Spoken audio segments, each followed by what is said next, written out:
Friends, Archangel here. Do you, by chance, have a Y chromosome? Then I have something that every male needs to hear. You may not like it. You may outright reject it. You may very well mock me, disparage me, disown me, disavow any knowledge of me, stab voodoo dolls of me. But you need to hear this. Every male needs to hear this. Your genitals are beautiful.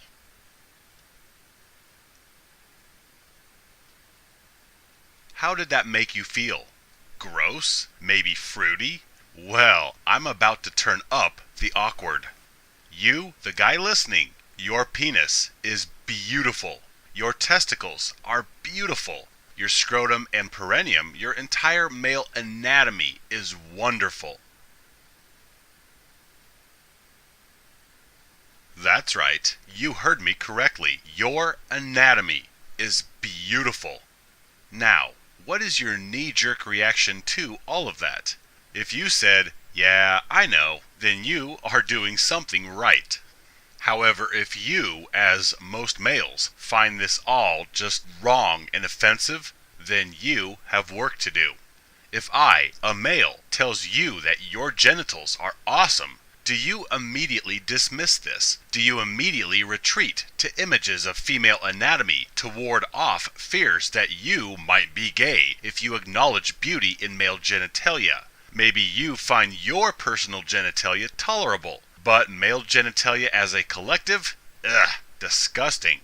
You see, the individual details do not matter. Long, short, smooth-skinned, veiny, testicles high and tight, or hanging low. These are simply individual variables. What you are really seeing is wondrous beyond measure. What you hold when you urinate is incredible. What you have gracing your lower pelvis is no less than miraculous, for this is the very system that creates and delivers life for incubation.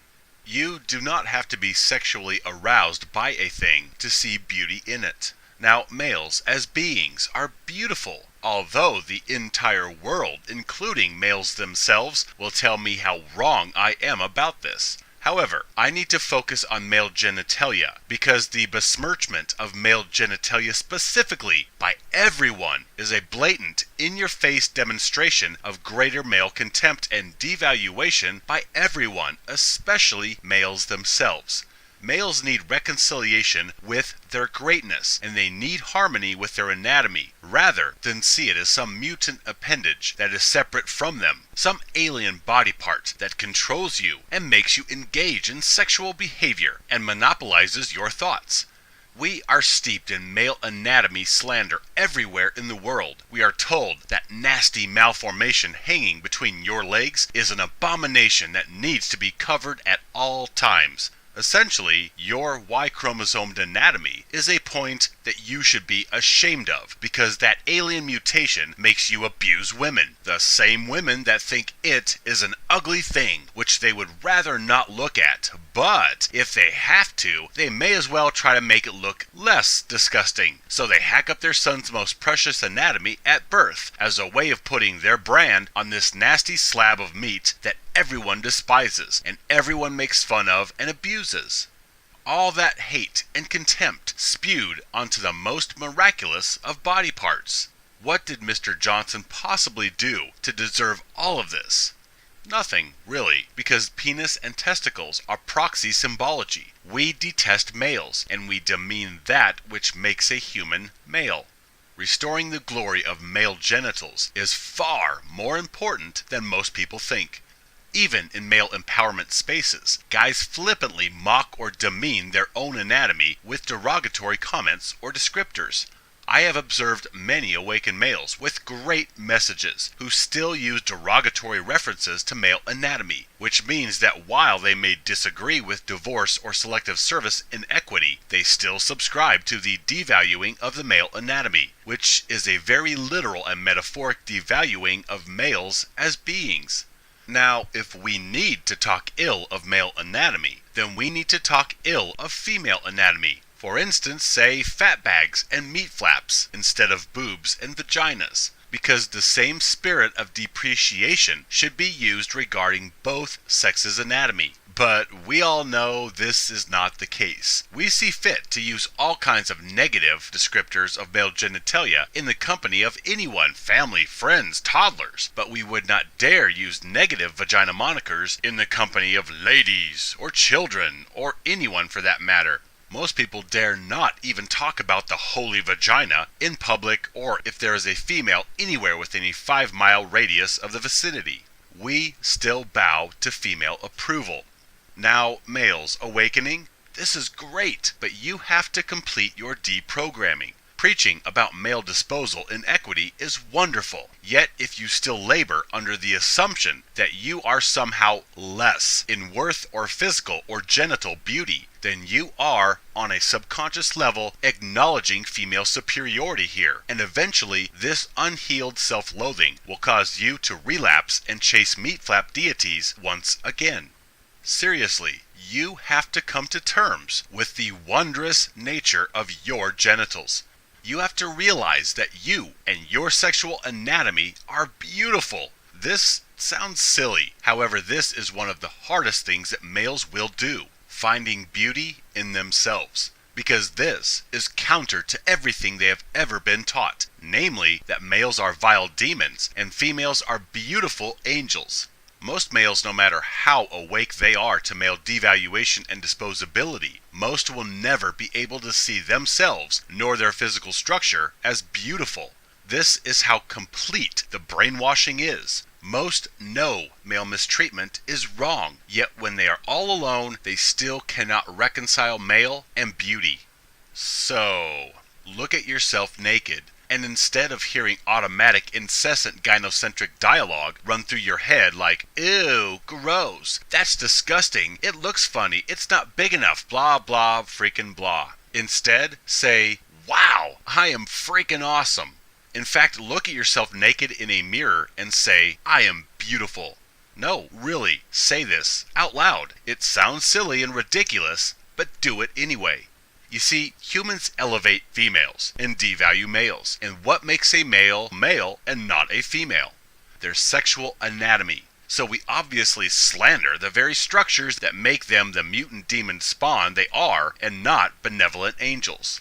And despite what most awakened males think, they are carrying around latent disgust for themselves and their sex in the form of male anatomy disapproval demonstrated as mockery and disrespect.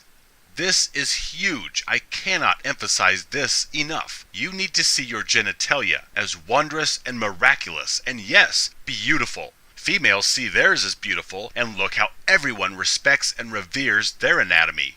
Demand respect, you get respect.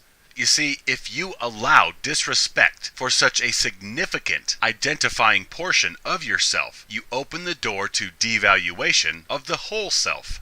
Society programs us to find disgust in male anatomy and salvation in female anatomy. Thus, if you cannot demand respect and reverence for your own anatomy, you darn sure will not stick up for your brothers, nor your sex as a collective, even as the world of gynocentric delights continues on preaching the disgusting reality of the nasty male mutant appendage. Meanwhile, we all bow at the altar of breast and vagina. Your penis and testicles and scrotum, your chromosomes, you are wondrous and beautiful.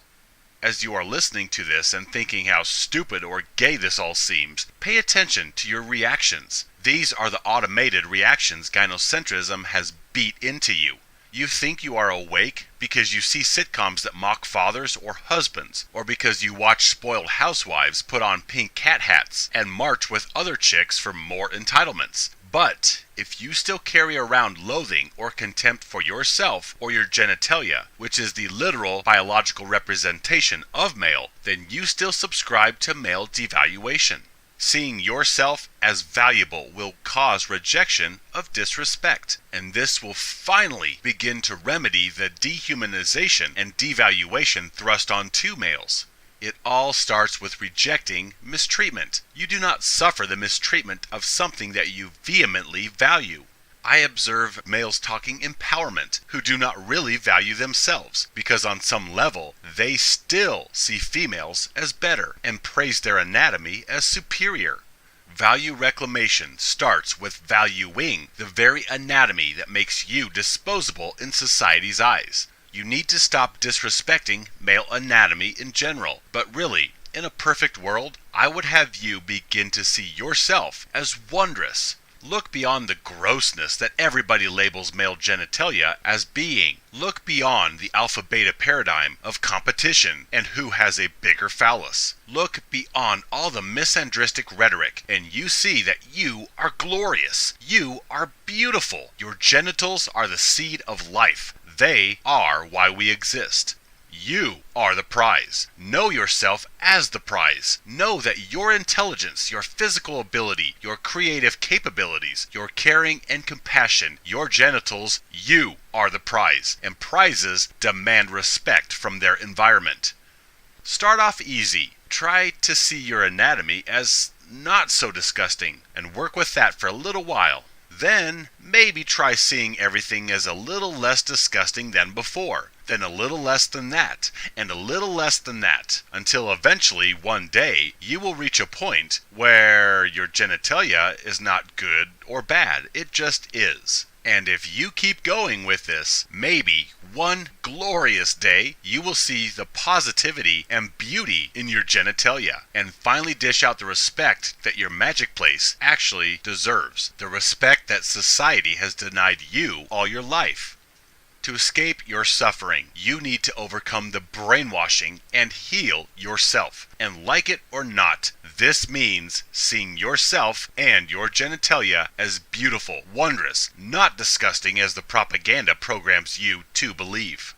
I am so sick to death of males disrespecting male genitalia. I could give two rat turds what chicks think of male anatomy. I don't need their approval. I don't need their vaginal acceptance of my anatomy. In fact, it is they that need to prove their worthiness to be close to me or my majestic anatomy. So, chicks' opinions? Pfft, who gives a damn? My beef is with males, because guys are the biggest disparagers of male anatomy, and I am tired beyond measure of males disrespecting other males and throwing male anatomy under the bus.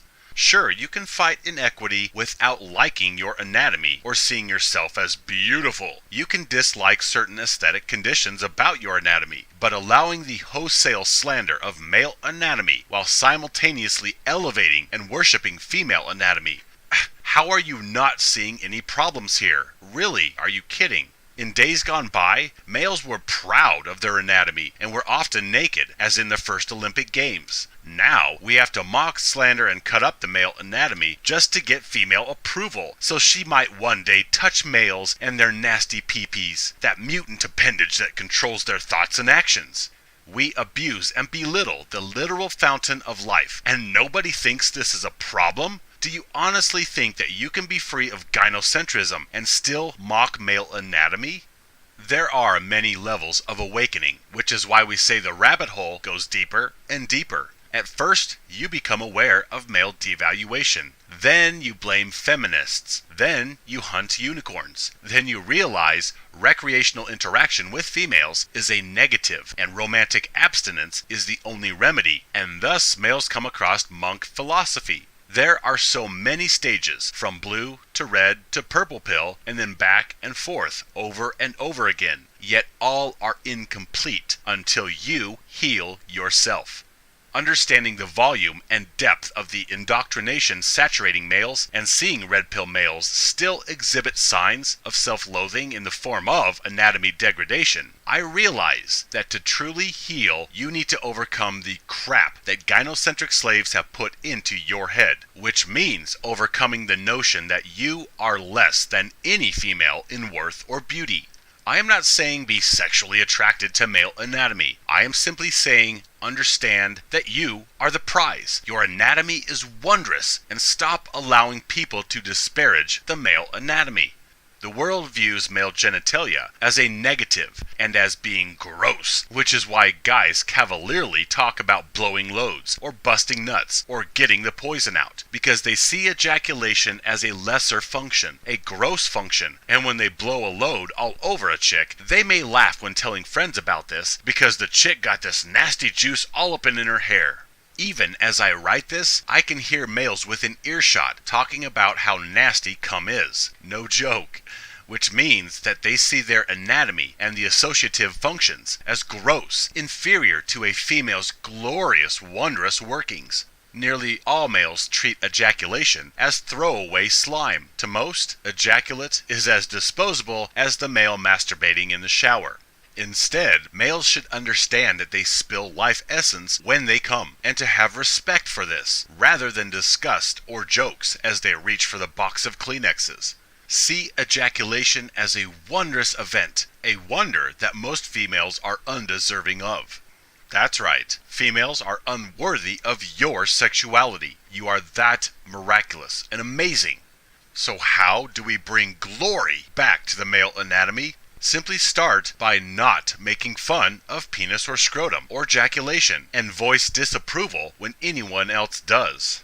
Or simply play the reverse hand. When someone starts to make fun of male anatomy or functions, simply mock female anatomy and functions as well. Oh, I know. We are so thoroughly brainwashed with male devaluation that even though some people can get with men's rights or even the MGTOW thing, but loving yourself and anatomy? Yeah, now this guy has crossed the line.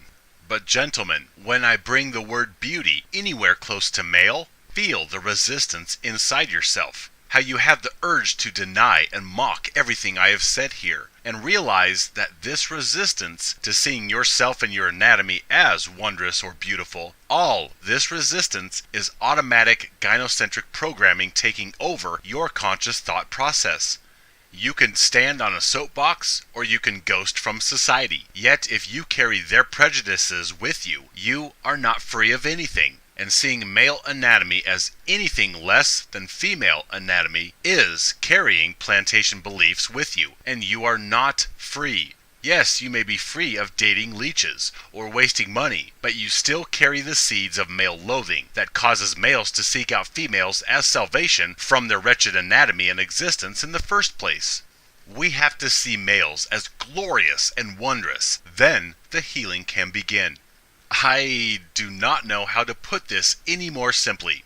This existence devalues and discards males for female benefit. Now, what makes you biologically male? Okay, so you're gonna disrespect the male anatomy, yet demand respect and justice for the male being. To all the guys that disrespect male genitalia, if it is so gross and disgusting and evil, why do you even keep it around? Maybe you should remove your anatomy. Then technically you won't be male, and maybe you won't be disposable anymore. Then you can plead for respect from a society that has no respect for the beings that still have the anatomy that you never respected in the first place. Yet even eunuchs are seen as former males, which still makes them disposable. So, like it or not, your task in life is to come to terms with the beauty of yourself and anatomy. And oh, how males will avoid and hide from this in female worship. Nobody else will value what you do not value yourself. And males, they detest male sexual anatomy. Not hard to figure this one out. My friends, you want to be a better being, you have to confront the male contempt that you still carry. This has nothing to do with sexual orientation. If you choose to hold on to disgust and jokes about male genitalia, then you choose to harbor bigotry and contempt for yourself and your brothers and your sex. Period. Point blank, finito. And you will know if you harbor contempt by your reaction to all of this. Friends, you and your anatomy are beautiful. Your care for male welfare is beautiful. You are wondrous. You are the prize. You. Now, how about acting like the gods that you are and always have been? Stand with me, live free.